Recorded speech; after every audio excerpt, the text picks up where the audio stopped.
वहीं अंश अपनी शिकायत लिए एक कमरे में आता है और सामने की दीवार के सामने खड़े होते हुए उस बड़ी सी तस्वीर को देखने लगता है।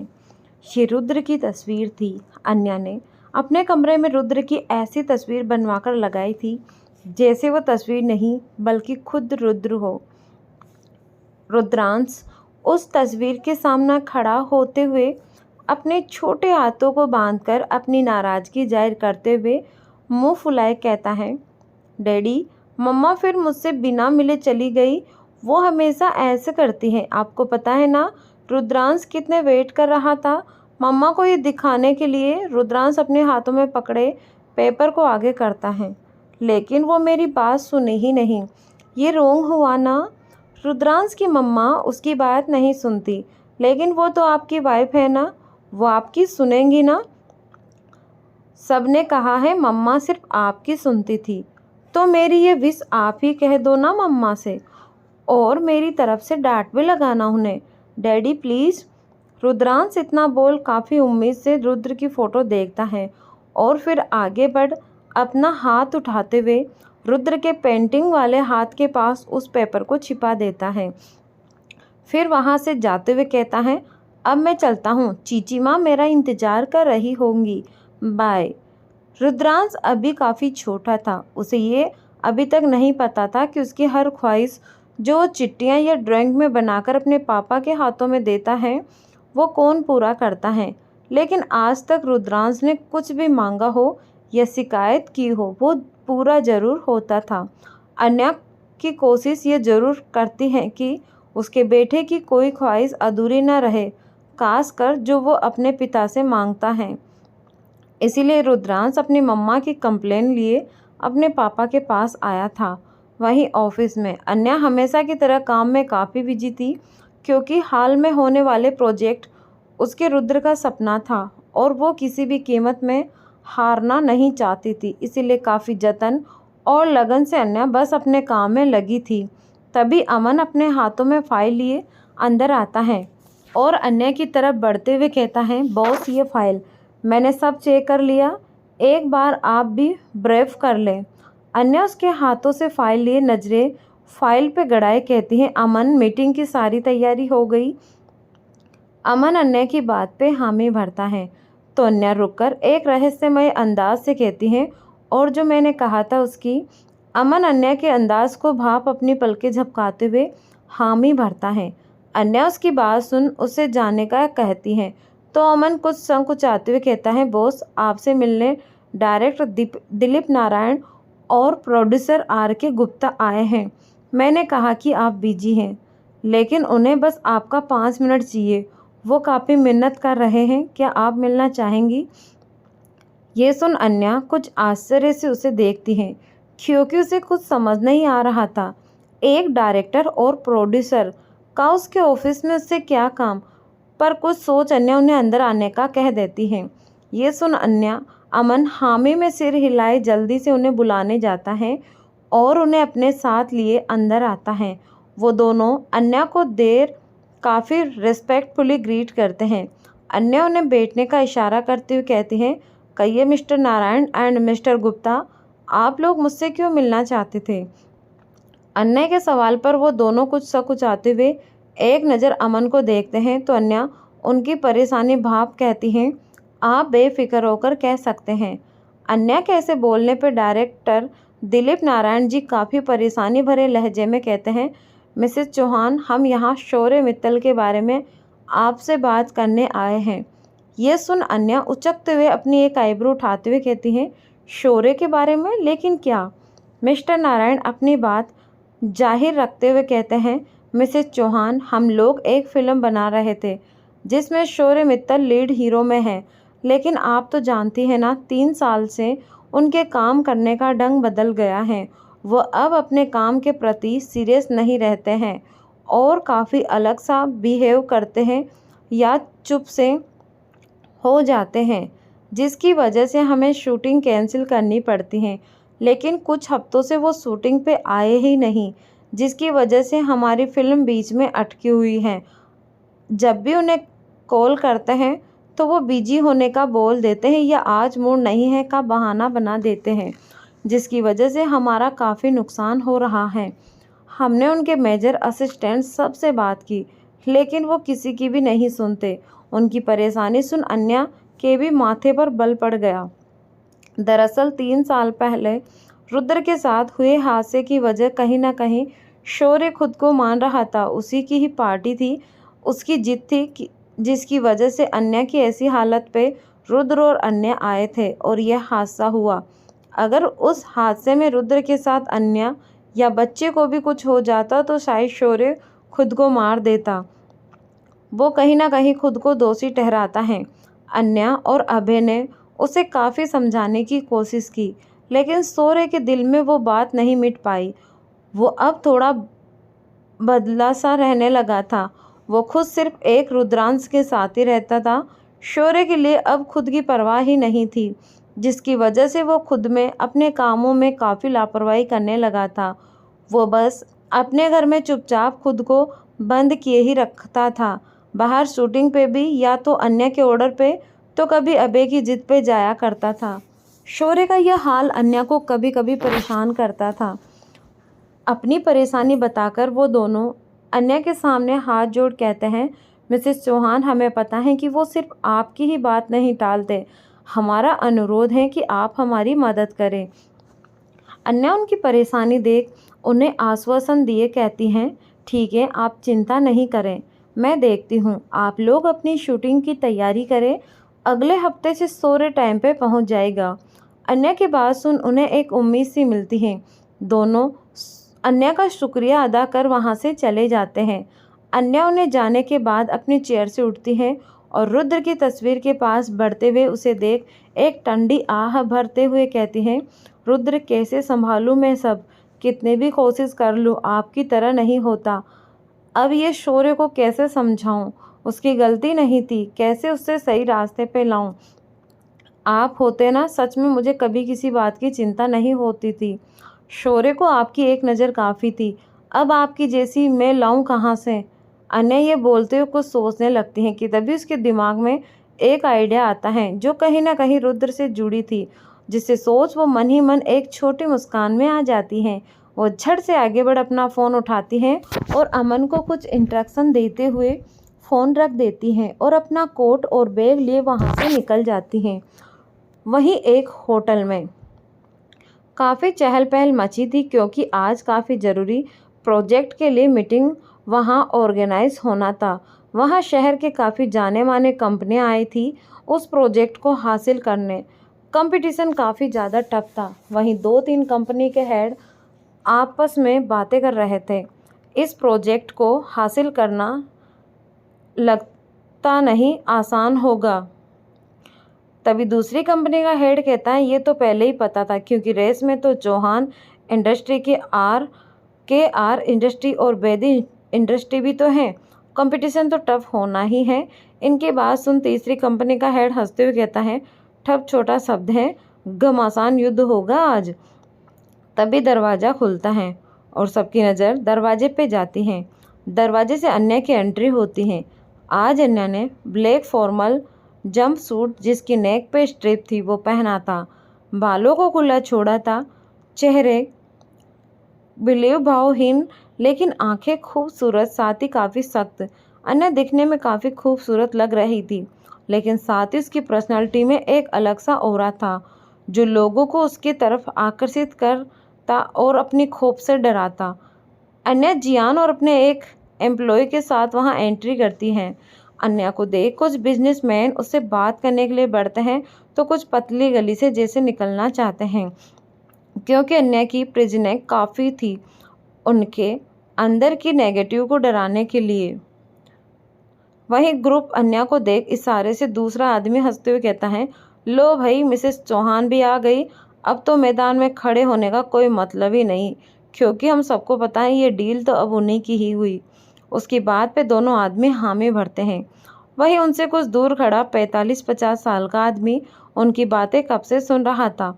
अन्या की तारीफ सुन उसके अंदर जैसे तन बदन में आग सी लगी। वो गुस्से में अपनी जगह से उठकर उनके पास आता हुआ कहता है, क्यों एक औरत से डर गए? उनकी बात सुन वो तीनों उनकी तरफ देखते हैं तो दूसरा आदमी उनकी बातों को मुस्कुराकर जवाब देते हुए कहता है, अरे नहीं बेदी साहब, ऐसी बात नहीं है। वो तो बस मिसेस चौहान की काबिलियत से हम वाकिफ़ हैं, इसीलिए कह रहे थे।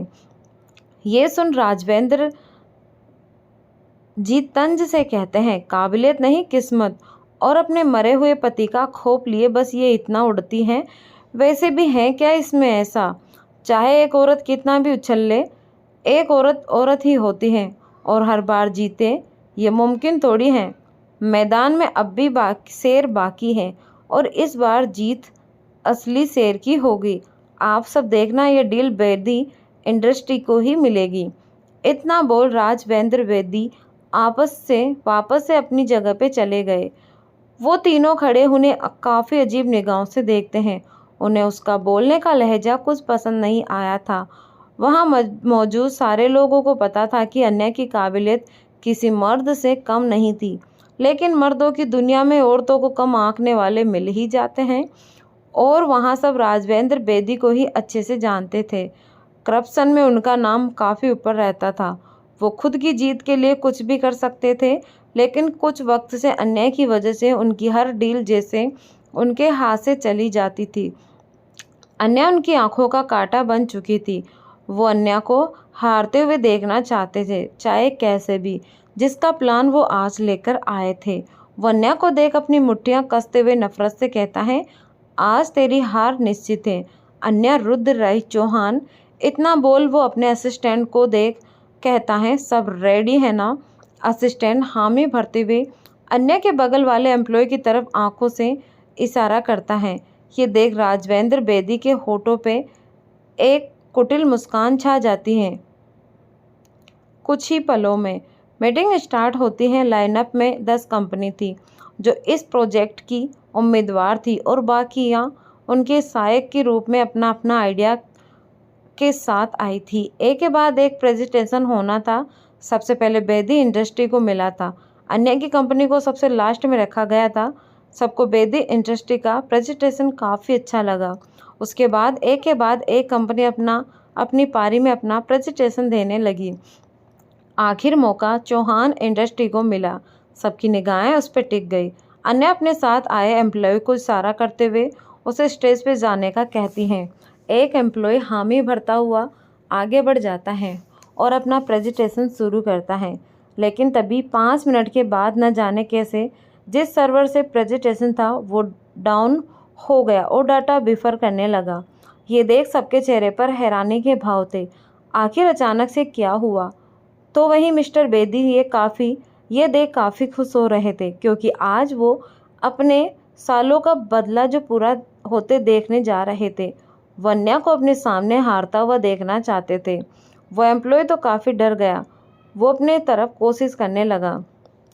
अन्या के माथे पर बल पड़ गया।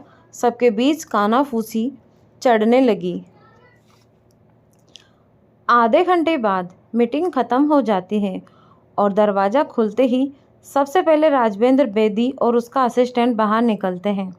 राजवेंद्र बेदी के चेहरे पर इस वक्त गुस्से और नफ़रत के भाव थे। उन्हें देख साफ पता चल रहा था कि वो अपनी हर हार से बौखला गए थे। उन्हें जिस बात की उम्मीद नहीं थी, आज अन्या ने वो बड़े आसानी से कर दिखाया था। वो बाहर के पार्किंग एरिया में आते हैं और एक गाड़ी पे जोर की लात मारते हुए कुछ से तन मनाते हुए कहते हैं, आखिर कैसे हुआ ये सब, कैसे? उसका असिस्टेंट राजवेंद्र बेदी के गुस्से की देख काफ़ी डर गया था। वो अपने कदम डर से खींचते हुए काफ़ी सहमे हुई आवाज़ में कहता है, सर हमने तो अपनी तरफ से पूरी कोशिश की, लेकिन न जाने कैसे उन्हें शायद हमारे प्लानिंग की भनक लग गई, इसीलिए तो उन्होंने ऐन मौके पर सब संभाल लिया। अपने असिस्टेंट की बात सुन राजवेंद्र बेदी काफ़ी गुस्से से उसे देखते हैं, फिर अपने गुस्से पे काबू करने की कोशिश किए अपना मुंह फेर अपने हाथों को मसलते हुए अन्य की चाल के बारे में सोचते हैं। आखिर ये सब उसने किया कैसे? फ्लैशबैक। प्रेजेंटेशन हॉल में चौहान इंडस्ट्री प्रेजेंटेशन में प्रॉब्लम आने से सबके बीच कानाफूसी होने लगी थी। जिस एम्प्लॉय को चौहान इंडस्ट्री की तरफ से प्रेजेंटेशन देना था वो भी कोशिश कर रहा था, पर कुछ नहीं हुआ। ये देख सबको काफ़ी आश्चर्य हो रहा था। कुछ पल कोशिश के बाद भी जब कुछ नहीं हुआ तो अन्य ने अपने एम्प्लॉय को बिना प्रेजेंटेशन के वापस बुला लिया। सबको ये देख और भी ज़्यादा हैरानी हुई कि चौहान इंडस्ट्री बिना भाग लिए ही रेस से इतनी आसानी से बाहर हो गई। सबके बीचों में कानाफूसी काफ़ी बढ़ने लगी थी।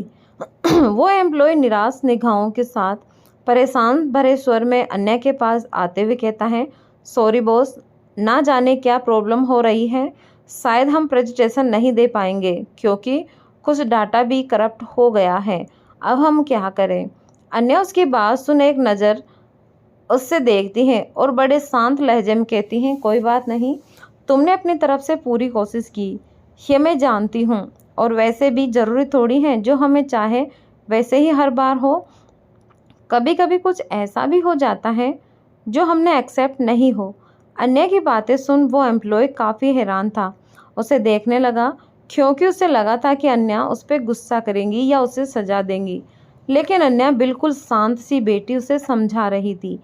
ये सच में आश्चर्यजनक था, लेकिन उसके लिए रिलीव जैसा भी था। चौहान के इंडस्ट्री के प्रेजेंटेशन ना होने की वजह से अब बाकियों के रिजल्ट डिक्लेयर करने की बारी थी, जिसके लिए उन्होंने 10 मिनट का डिस्कस करना था। किसी ने भी चौहान इंडस्ट्री के ऐसे हार की उम्मीद नहीं की थी। वहीं मिस्टर बेदी ये देख मन ही मन खुश हो रहे थे। आखिर उनका प्लान कामयाब हुआ। वो खुशी भरे उस ग्रुप के पास आए और गर्व से अपने सीने को चौड़ा कर कहते हैं, देखा ना आप सबने, मैंने क्या कहा था, हर बार वो जीते ये मुमकिन नहीं। आज देखो, अपनी हार का स्वाद चखा है उस औरत ने। शायद अगर उसका पति जिंदा होता तो बात अभी कुछ ही होती। आखिर एक औरत क्या ही कर सकती है। उनकी ऐसी बातें सुन उनमें से एक आदमी कहता है, माफ़ करिएगा बेदी साहब, इसमें आप जितना कहते हैं, लेकिन हमारी नज़र में ये आपकी बेवकूफ़ी है। जीत का मज़ा तभी आता है जब सामने वाले को मैदान में टक्कर में जवाब दे। लेकिन यहाँ तो चौहान इंडस्ट्री मैदान में उतरी ही नहीं पाई, तो क्या ही कह सकते। वैसे ये आसान और भीख में मिली जीत, मुबारक हो आपको। Congratulation mister Bedi. इतना बोल वो आदमी उस ग्रुप को छोड़ वहाँ से चला जाता है, क्योंकि उसकी मिस्टर बेदी से कभी बनती नहीं थी और ना कभी उसकी बातों से एंग्री था। मिस्टर बेदी अपनी बेइज्जती का घूंट पिए सबको घूर वहाँ से वापस अपनी सीट पे बैठ जाते हैं। वो अपने गुस्से को शांत कर कहते हैं, इन बेवकूफ़ों को क्या ही पता कि बिजनेस में ऐसी छोटी मोटी बाजी खेलनी पड़ती हैं जीत के लिए, और जो मज़ा अपने बरसों के दुश्मनों को हराने में आता है वो मज़ा हार जीत से बड़ा होता है। ये सोच बेदी साहब डेविल स्माइल लिए काफ़ी आराम से वहाँ बैठ रिजल्ट का वेट करते हैं, क्योंकि भाई अब बाजू उनके हाथ में ही थी। तभी कुछ ही पलों में रिजल्ट की बारी आती है और राजवेंद्र बेदी के साथ वहाँ बेटे हर लोगों की उम्मीद के परे ये कॉन्ट्रैक्ट चौहान इंडस्ट्री को मिला है। ये देख तो सबने काफ़ी ज़्यादा हैरानी होती है और यही अन्य के चेहरे पर एक सातिर मुस्कान छा जाती है। वो अपनी ड्रिंक को काफ़ी आराम से हिलाते हुए उस मोमेंट को मज़े लेती हैं। मिस्टर बेदी ये देख शौक से 2 पल चले जाते हैं, लेकिन अगले ही पल गुस्से में चीखते हुए कहते हैं, ये कैसे हो सकता है? प्रेजेंटेशन चौहान इंडस्ट्री को कैसे मिल सकती है, जबकि उन्होंने तो अपना प्रेजेंटेशन भी नहीं दिया था। ये धोखा है। उनकी बात सुन वहाँ का हेड आगे बढ़ काफ़ी शांत लहजे में कहते हैं, नहीं मिस्टर बेदी, हमने कोई धोखा नहीं किया है। एक्चुअली बात यह है कि मिसेस चौहान ने हमें प्रेजेंटेशन मीटिंग से पहले ही दे दिया था, क्योंकि वो इस प्रोजेक्ट के साइड हेड से भी मिलना चाहती थी। उसी वक्त हमने इनका प्रेजेंटेशन देखा जो काफ़ी अच्छा था। और रही बात कुछ देर पहले के प्रेजेंटेशन ना शो होने की, तो इसमें उनकी बल्कि हमारे टेक्निकल इशू में ये सारी प्रॉब्लम होने की वजह से ये हुआ। इसमें चौहान इंडस्ट्री की कोई गलती नहीं है। हमने उन्हें उनकी काबिलियत और मैनेजमेंट प्लान में पे ये कॉन्ट्रैक्ट दिया। अगर आपको कोई इश्यू है तो गो अवे। ये सुन तो मिस्टर बेदी के पाँव के ताले ज़मीन खिसक गई। वो गुस्से में अन्य के देखते हैं जो और काफ़ी आराम से उस पल को एंजॉय कर रही थी। वहाँ मिस्टर बेदी के अलावा किसी ने सवाल नहीं उठाया। कुछ अन्य की काबिलियत से वाकिफ़ थे इसीलिए खुश थे, तो कुछ अन्य की ताकत से वाकिफ़ थे इसीलिए चुप थे। किसी ने कुछ कहने की हिम्मत नहीं की। अन्य स्टेज पर जाकर एग्रीमेंट साइन करती हैं। सब उन्हें कॉन्ग्रेचुलेसन कहते हैं। मिस्टर बेदी ने अपनी हार बर्दाश्त नहीं होती, इसीलिए वे वहाँ से बाहर चले जाते हैं। Flashback and. मिस्टर बेदी अब भी गुस्से में फुबक रहे थे कि तभी उनके कानों में एक रौबदार आवाज़ पड़ती है। क्या हुआ मिस्टर बेदी? अपनी हार से खुश नहीं हुए आपको? मिस्टर बेदी ये सुन पीछे पलटकर देखते हैं तो अन्य बड़े एटीट्यूड के साथ होठों में मंद मंद मुस्कान लिए उसके पास आती हैं और उसके सामने खड़े होते हुए उसे देख हंसने लगती हैं। उसको हंसता देख मिस्टर बेदी गुस्से में तिल मिलाए अपनी उंगली दिखाकर जैसे ही कुछ कहने को होते कि अन्य उनकी आंखों में देख अपने कदम उनकी तरफ लेते हुए वार्निंग भरे लहजे में कहती हैं, पिछली बार ही समझाया था मिस्टर बेदी आपको, लड़ना है तो आंखों से आंखें मिलाकर लड़े। ये चूहे की तरह बिल में घुसकर लड़ेंगे तो क्या पता मौत भी घुटन में आए। लेकिन आइंदा ये चोरों की तरह वार करने की सोचिएगा भी मत, क्योंकि अब समझने का वक्त है। अन्य रुद्र राय चौहान के पास नहीं है। इतना बोल अन्य वापस से अपने मन ही मुस्कान उसे एक नज़र देख जानने लगती हैं कि मिस्टर बेदी हंसते हुए गुस्से में कहते हैं, अन्य रुद्र राय चौहान माय फुट, तुम्हें क्या लगता है तुम जैसी औरत यहाँ खुलेआम राजवेंद्र बेदी को धमकी देकर जाओगी और वो चुपचाप खड़ा देखता रहेगा? तो सुन ले मेरी बात, तेरी जैसी औरत नहीं, तेरी जैसी अबला औरत जो अपने मरे हुए पति के नाम का फ़ायदा उठाती है, उससे मैं डर जाऊं? कभी नहीं। मैं तो तुझे और तेरे पूरे परिवार को और वो तेरा बेटा, तेरे पति की आखिरी निशानी, उससे। मिस्टर बेदी की बात सुन जियान आग बबूला हुए गुस्से में जैसे उसका गला दबाने के लिए आगे बढ़ता हुआ कहता है, राजवेंद्र बेदी। जियान की आवाज़ में जो गर्जना थी, एक पल मिस्टर बेदी भी चुप हो गए, लेकिन वो आगे बढ़ पाता कि अन्य अपने हाथों के इशारे से उसे रोक देती हैं। जियान तो रुक जाता है, लेकिन उसी वक्त राजवेंद्र बेदी पर बहुत गुस्सा आ रहा था। उन्हें तो अपनी गन तक निकाल ली थी, पर अन्य की बात टाल नहीं सकता। अन्य जो कुछ देर पहले काफ़ी कम लग रही थी, वो भी अब गुस्से में राजवेंद्र बेदी को घूर रही थी। उसका ऑरा अचानक इतना डार्क हो गया कि राजवेंद्र बेदी देखकर जैसे उसके कंठ सूखने लगे। अन्य अपने कदम आगे बढ़ाती हैं। राजवेंद्र बेदी जो कि कार के पास खड़े थे, वो कार से टिक जाते हैं और अन्य उसके ठीक सामने खड़े हुए उसे खा जाने वाली नज़रों से देखते हुए अपने एक हाथ को जोर से उनके साइड में कार पे मारते हुए कहती हैं, मिस्टर राजवेंद्र बेदी, आज तक किसी की हिम्मत नहीं हुई कि मेरे परिवार या मेरे बेटे तक भी कोई छू पाए, और जिसने कभी ऐसा सोचने की हिम्मत की तो उसका हर्जाना उसकी अर्थियों में भी नहीं मिलता। पता है कैसे?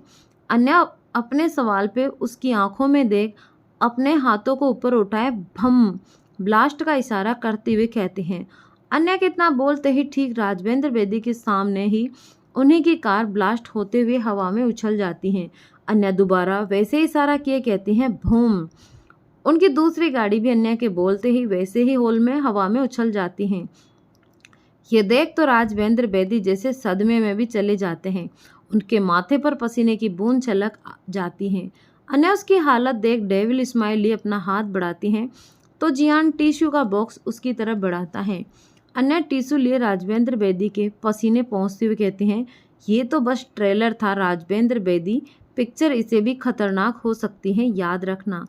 इतना बोल वो उससे दूर हटती हुई जाने लगती हैं कि तभी रुककर अपने पर्स से 2000 का नोट निकाल उसके कोट में डालते हुए कहती हैं, सॉरी फॉर मैस बट मैं इतनी बुरी नहीं हूँ, ये पैसे रख लें, घर सही सलामत जाने में काम आएगा।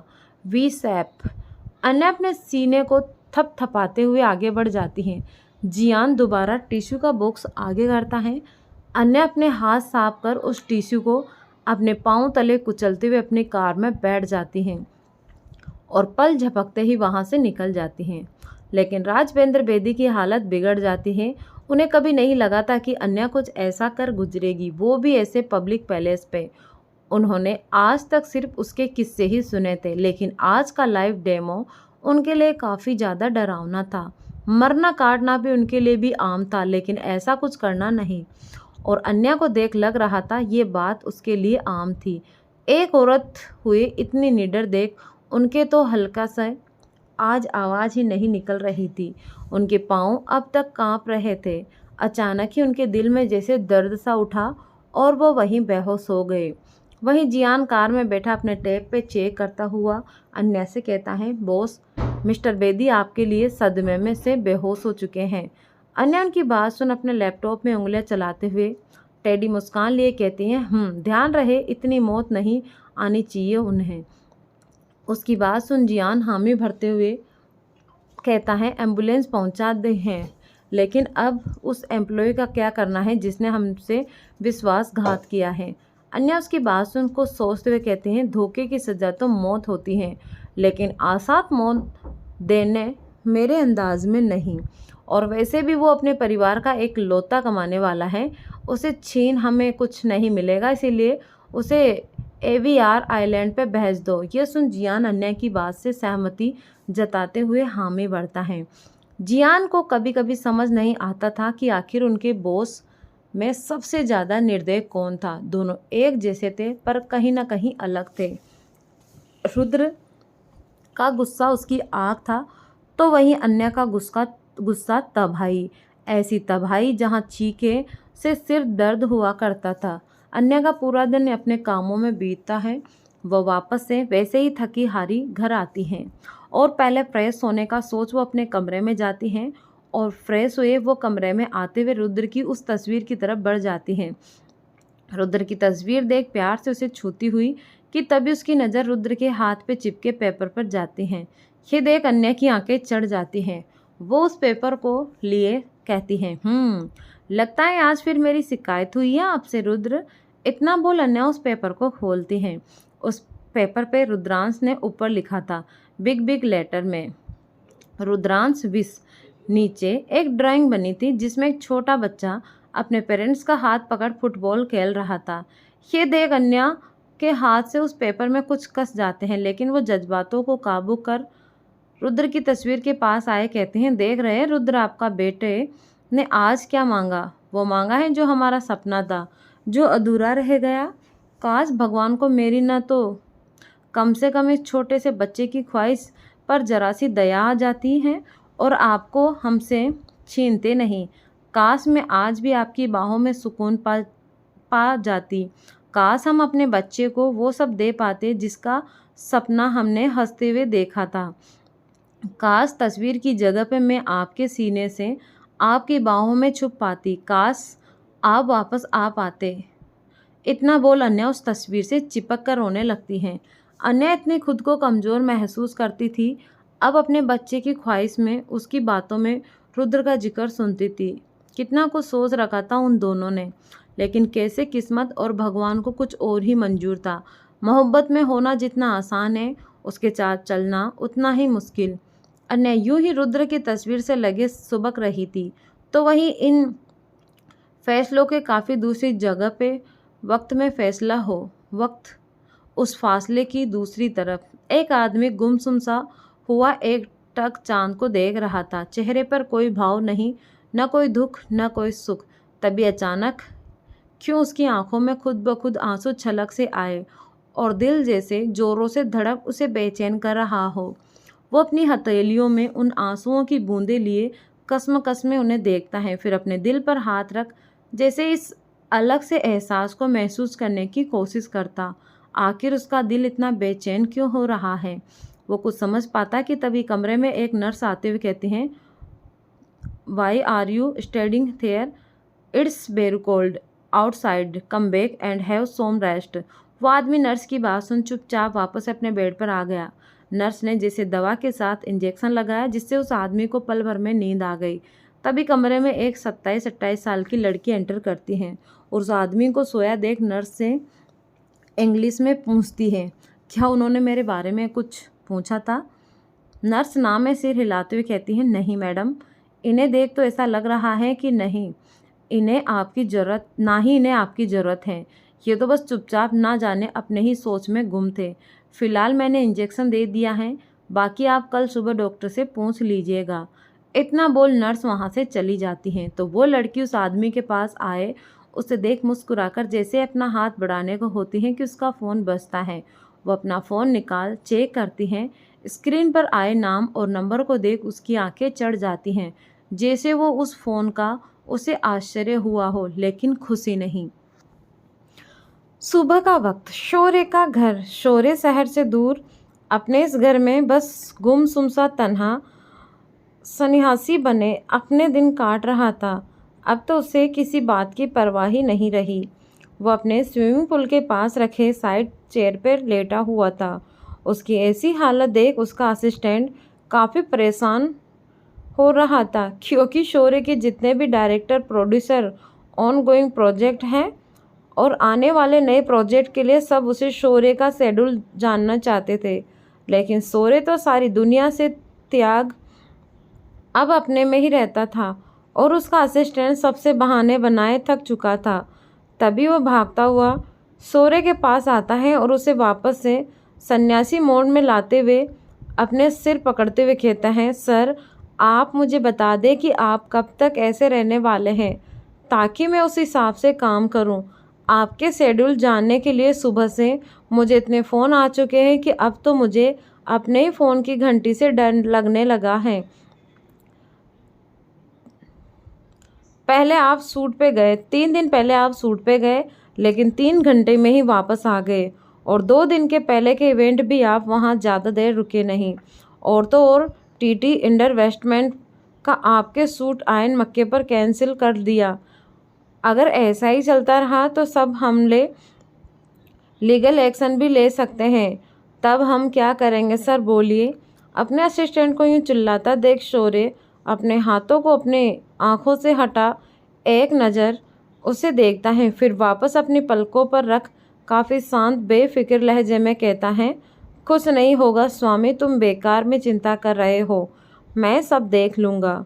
तुम एक काम करो, अपनी फैमिली को लिए वेकेशन पे जाओ, और हाँ, जाते जाते मेरे लिए एक अच्छा सा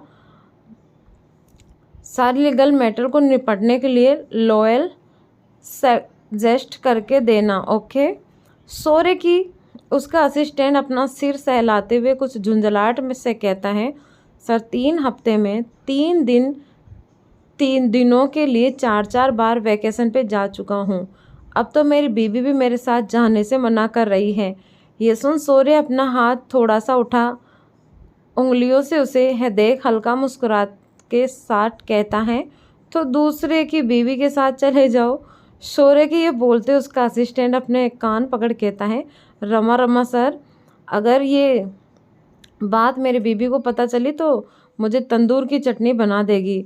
शोरे तपाक से कहता है, तो ठीक है, मेरे लिए तंदूर ही लाना और साथ एक लॉयर भी। मुझे सब कुछ जल्दी से जल्द निपटना है, भाभी के पास यह खबर पहुंचने से पहले। शोरे का ऑर्डर सुन उसका असिस्टेंट कुछ सोचते हुए कहता है, तो सर, आज जो आपकी सूट है उसका क्या करना है। शोरे उसकी बात सुन एक नज़र उठाकर उसे देखता है तो उसका असिस्टेंट खुद का सिर हिलाते हुए कहता है, समझ गया, ये भी कैंसिल। शोरे उसकी बात सुन एक टेढ़ी मुस्कान लिए कहता है, गुड, अब मुझे भूल से भी डिस्टर्ब करने की भूल मत करना, ओके। इतना बोल शोरे तपाक से अपने चेयर पे फुस करता है। उसका असिस्टेंट अपना सिर बेचारों की तरह हिलाकर वहाँ से चला जाता है। बेचारा अब अपने बॉस के आगे कह भी क्या सकता था, समझना तो उससे के बॉस में नहीं था। उसके जाने के बाद शोरे अपनी आंखों से हाथ हटा अपना फ़ोन उठाता है। वहाँ वॉलपेपर पे उसके अभय और रुद्र के काफ़ी पुराने फ़ोटो वॉलपेपर पर लगी थी। उन फ़ोटो को देख वो वापस इमोशनल हो जाता है। रुद्र का जाना उसके लिए जैसे खुद की ज़िंदगी काम से रुख मोड़ने जैसा था। आखिर वही था उसका दोस्त, जिसका भाई, उसकी जान, उसका सपोर्टर सिस्टम।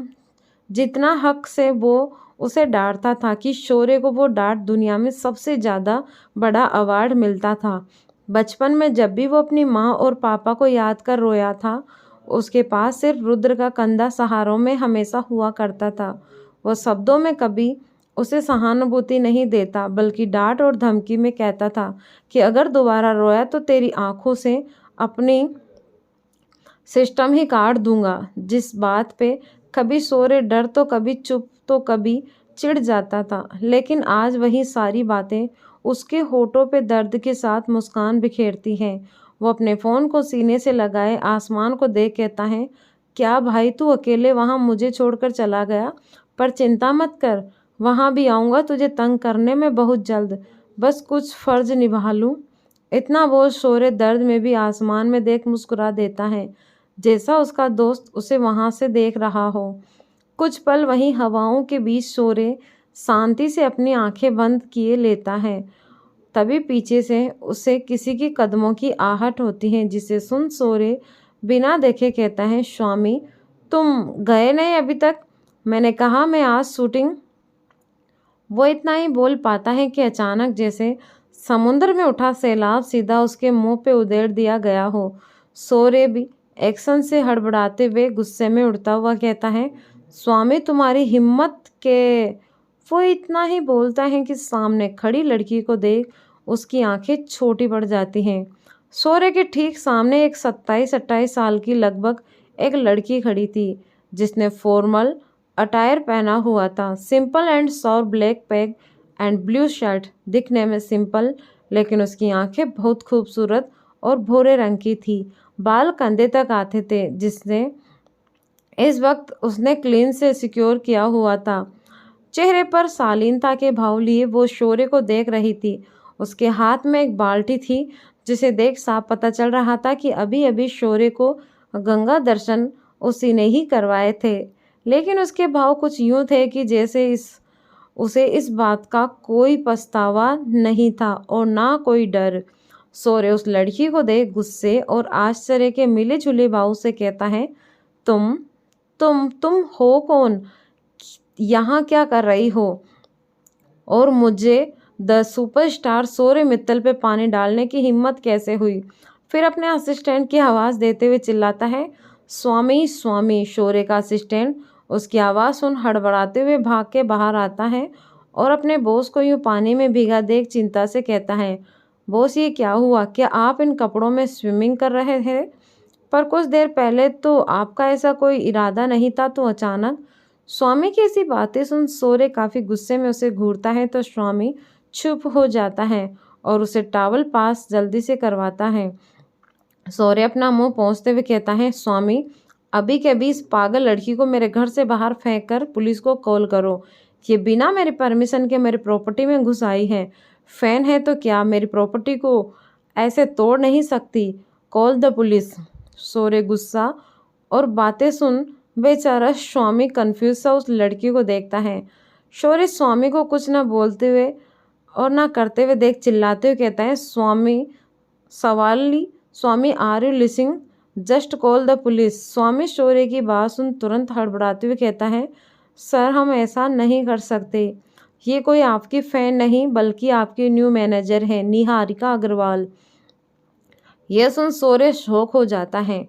वो आश्चर्य से उस लड़की को देखता है तो वो लड़की शौर्य के पास आते हुए काफ़ी जेंटली कहते हैं, hello sir, myself Niharika Agarwal, for you new manager.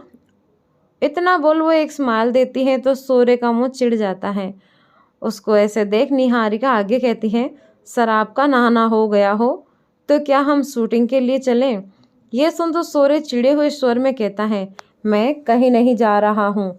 और तुम होती कौन हो मुझे 10 शौर्य मित्तल को ऑर्डर देने वाली? जानती नहीं हो मुझे?